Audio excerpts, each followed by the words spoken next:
Hi everybody, today in 2023 we're straight off to a new band, on my channel at least.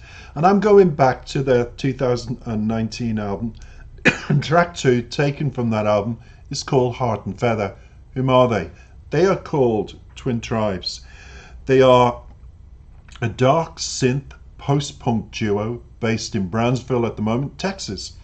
Formed by Luis Navarro, vocals, guitar, synth, drum machines, and Joel Nino Jr., who does the bass, synth, and vocals as well. In 2017, they were formed. The band garners their influences from the period of the 80s, dark wave, post-punk, and cold wave. Are only a couple of the genres, apparently, that the band summons using analog synthesizers and drum machines.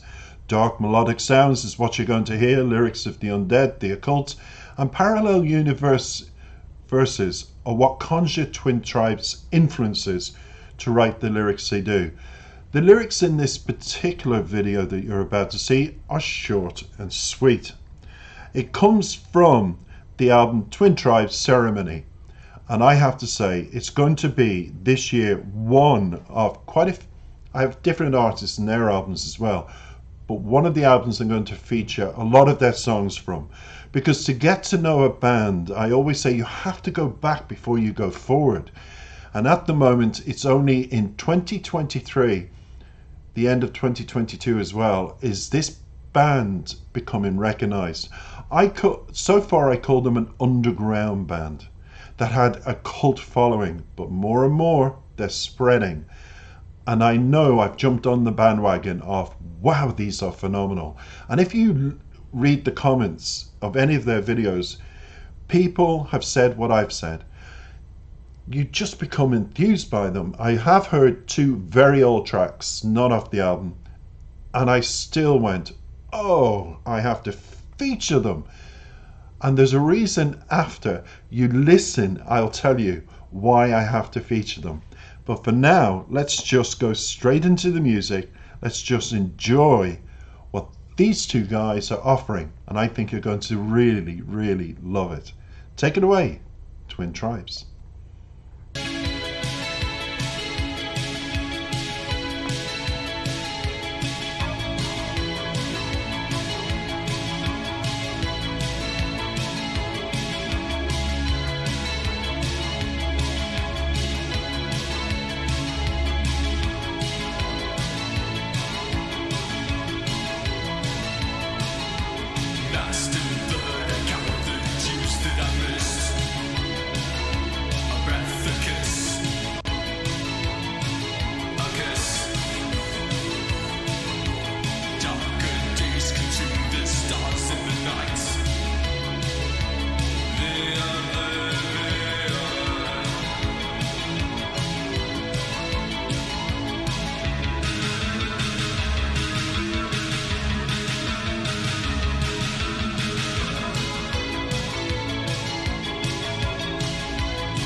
That, everybody, is Twin Tribes. What do you think? I'm going to tell you now what I wanted to say just before.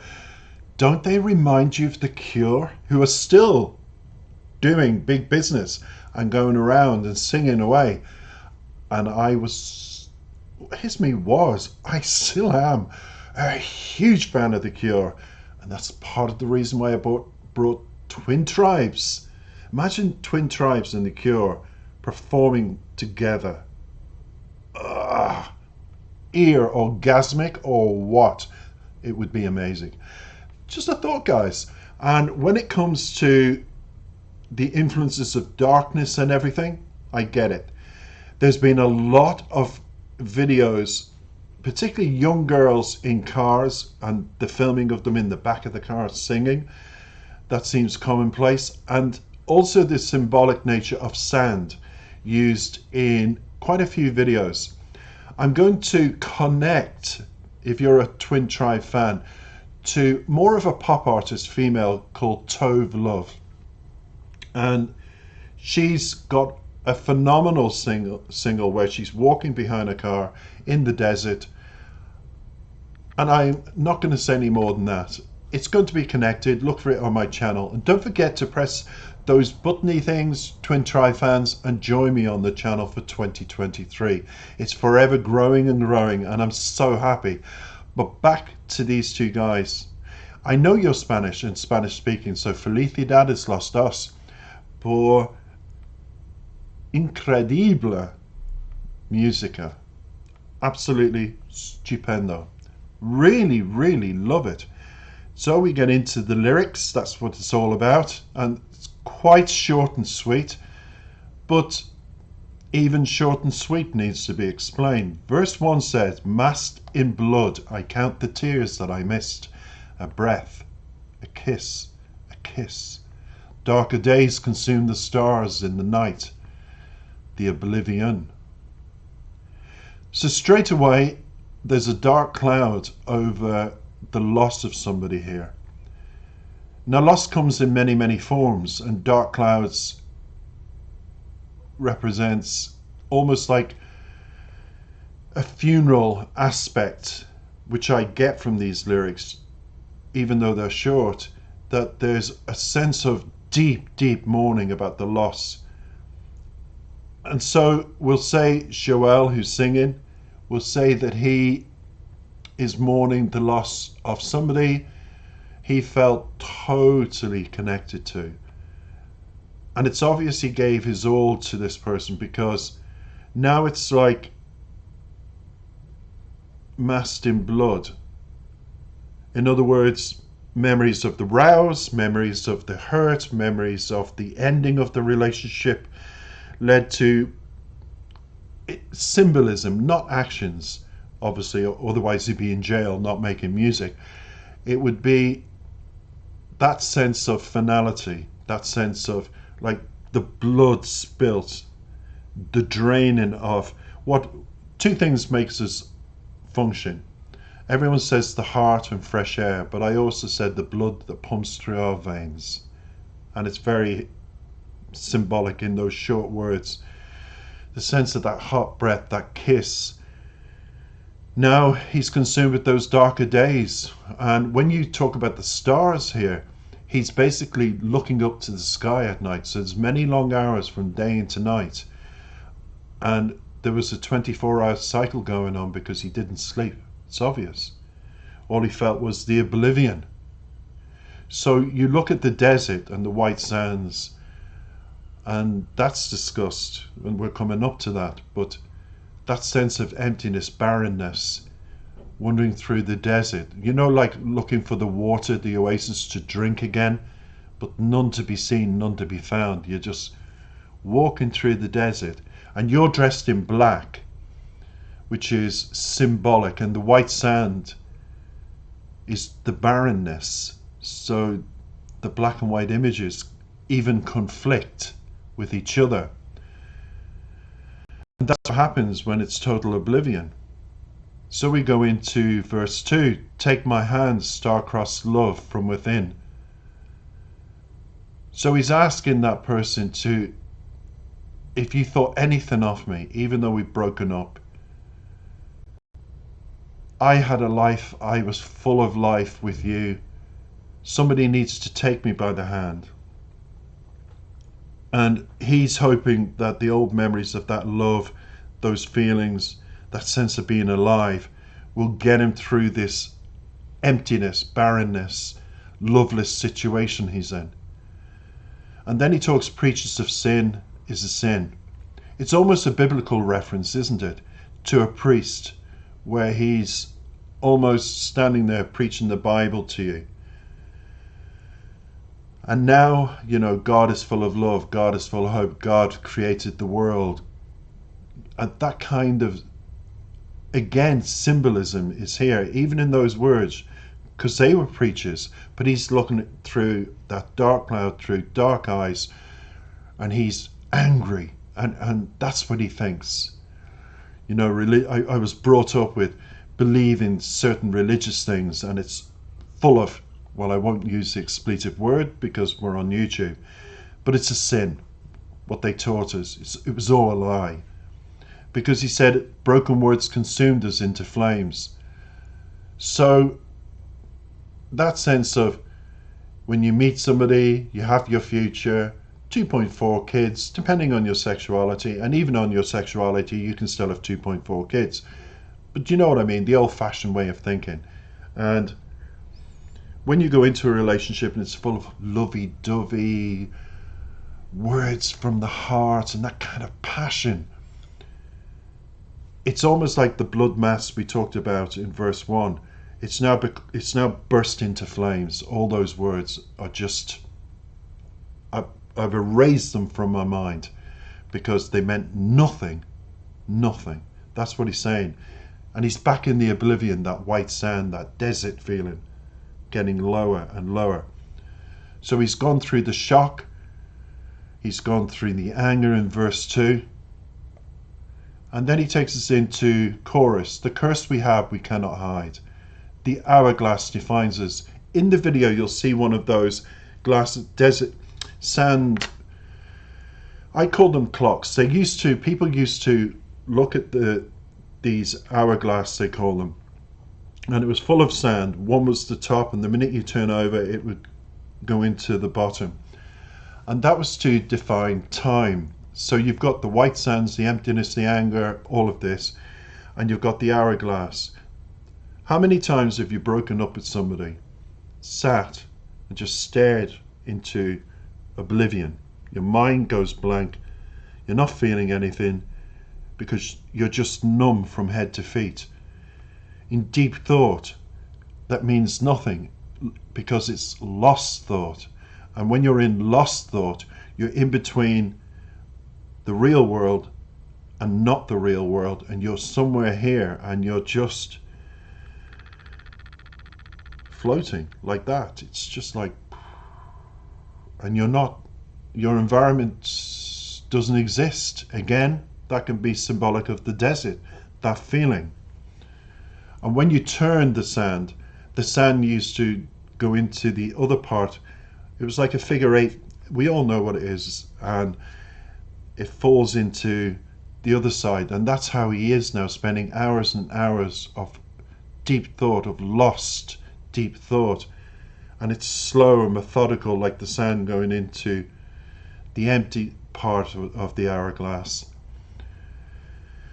And he just doesn't know what to do or how to get out of this situation. Long hours of empty thoughts, of feeling numb and shocked.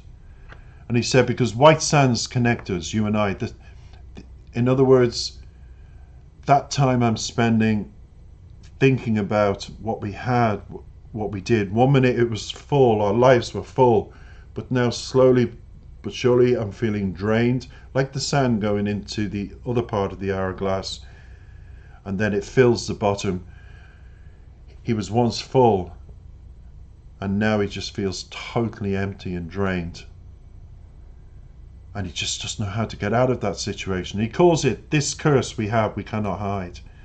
The hourglass defines you. So now he puts that symbolism on the relationship, on the person, of how he feels now since they broke up.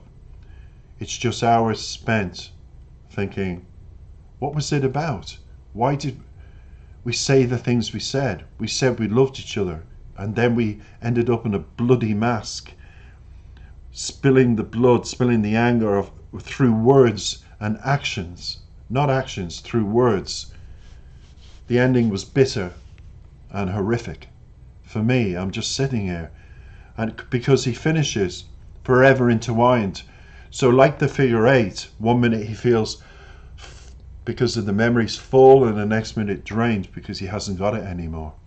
And it continues, the curse we have we cannot hide, the hourglass defines you. That's how he feels at the moment. And the white sands connects us, those two white sands and the hourglass feeling. In other words, spending hours of empty thoughts, feeling empty, staring into space, not knowing what to do. He's in no man's land, hence the two of them walking through the desert. It's like trying to find that oasis, that water in the desert, but they can't. There's nothing to drink anymore. And water is the source of life. But he's in the situation where he feels he hasn't got a life. And it's a difficult situation to get out of. And what I would say to anybody in that situation is this. Do think positively. Turn your I cannot into I can, and negative thoughts into positive, and it's a step forward. Trust me. So that's it, Twin Tribes and Heart and Feather. Thanks for listening. Press the buttony things, like and comment, and I hope you enjoyed them. Plenty more of them coming in 2023.